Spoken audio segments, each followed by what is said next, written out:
വളരെ ഇഷ്ടപ്പെട്ട ഒരു പ്രൊഡക്റ്റ് ആയിരിക്കും ഇത്, പ്രത്യേകിച്ച് വീട്ടിൽ കുട്ടികളൊക്കെ ഉണ്ടെങ്കിൽ.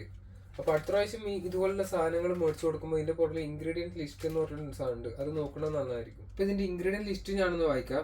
കണ്ടമാനം ഇൻഗ്രീഡിയൻസ് ഉണ്ട്, പക്ഷേ നമ്മുടെ ശരീരത്തിന് ആവശ്യമില്ലാത്ത ചില മെയിൻ ആയിട്ടുള്ള ഇൻഗ്രീഡിയൻസ് അത് മാത്രം വായിക്കാം. നമ്മത് റിഫൈൻഡ് വീറ്റ് ഫ്ലവർ, പിന്നെ ഡെക്സ്ട്രോസ്, ഹൈഡ്രോജനേറ്റഡ് വെജിറ്റബിൾ ഓയിൽ, നമ്മുടെ ശരീരത്തിന് ഒരാവശ്യമില്ലാത്ത ഭയങ്കര പ്രശ്നം ഉണ്ടാക്കുന്ന ഒരു സാധനമാണ്.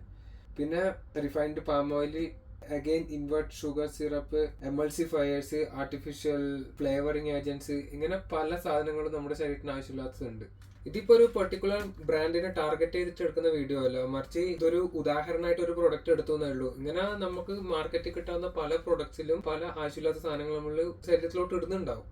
അപ്പം നമുക്കെന്താ ചെയ്യാൻ പറ്റുന്നില്ല, ഈ പറയുന്ന എല്ലാ പ്രൊഡക്ട്സിലും ഇത് മാൻഡേറ്ററി ആണ്, ഒരു ഇൻഗ്രീഡിയൻറ്റ് ലിസ്റ്റ് ഒക്കെ കൊടുക്കുന്നത്. അപ്പം നമ്മൾ ഓരോ സാധനം വായിക്കുമ്പോൾ അടുത്ത പ്രാവശ്യം മേടിക്കുമ്പോൾ ജസ്റ്റ് ഈ ഇൻഗ്രീഡിയൻസ് ലിസ്റ്റ് ഒക്കെ ഒന്ന് വായിച്ച് നോക്കിയിട്ട്, ഇന്റർനെറ്റ് ഒക്കെ ഉണ്ടല്ലോ, ഇതൊക്കെ എന്താണ് നമുക്ക് അറിയാത്ത പല പേരുകളിലും ആയിരിക്കും സാധനങ്ങൾ കൊടുത്തിട്ടൊക്കെ ഉണ്ടാവും. അപ്പോൾ അതൊക്കെ ഒന്ന് സെർച്ച് ചെയ്ത് നോക്കിയിട്ടൊക്കെ മേടിച്ചു കഴിഞ്ഞാൽ നമുക്ക് ആവശ്യമില്ലാത്ത സാധനങ്ങൾ നമ്മുടെ ശരീരത്തിലേക്ക് ഇടുന്നത് ഒരു മാക്സിമം ഒഴിവാക്കാൻ പറ്റും എന്ന് തന്നെ വേണമെങ്കിൽ പറയാം.